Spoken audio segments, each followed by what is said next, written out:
बीड शहरातील गोळीबाराची घटना ताजी असतानाच आणखी एक धक्कादायक घटना समोर आली आणि यामुळे पुन्हा एकदा बीड जिल्ह्यात खळबळ माजली आहे। बीड जिल्ह्यातून जाणाऱ्या धुळे सोलापूर महामार्गाच्या लगत असलेल्या या बंद रस्त्याच्या परिसरामध्ये आज दुपारी एक 4 चाकी गाडी आढळून आली आणि या 4 चाकी गाडीमध्ये बीड मधील जीएसटी विभागाचे अधिकारी सचिन जाधवर यांचा मृतदेह आढळून आलाय। अचानक अशा पद्धतीची घटना समोर आल्यानं बीड मध्ये खळबळ उडाली आहे। जीएसटी विभागात कार्यरत असलेले सचिन जाधवर हे कालपासून बेपत्ता होते। त्यांच्या पत्नीने बीडच्या शिवाजीनगर पोलिसात काल तक्रार देखील दिली होती। मात्र यानंतर पोलिसांनी शोध घेतला असता धुळे सोलापूर महामार्ग हा याच परिसरातून जातो।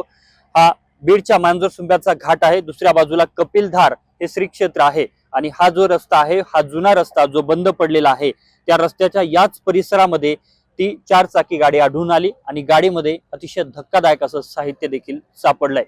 हा वरती जर आपण पाहिलं तर हा धुळे सोलापूर महामार्ग आहे आणि ही बाजू जर आपण पाहिली तर बीड शहराकडून येणारी बाजू आहे आणि या बाजूने आल्याच्या नंतर या बंद रस्त्याच्या परिसरामध्ये ही 4 चाकी गाडी आढळून आली। गाडीमध्ये सचिन जाधवर या अधिकाऱ्याचा मृतदेह, त्या मृतदेहाच्या बाजूलाच एक कोयता आणि मडक्यासारखं अर्थातच अंधश्रद्धेसारखा हा प्रकार असल्याचं देखील प्रथम दर्शनी दिसून येत आहे।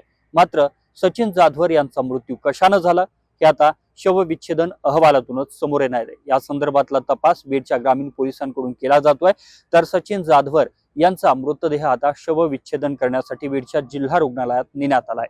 कॅमेरा पर्सन प्रमोद रोमनसह मी अशोक काळकुटे, TV9 मराठी, बीड।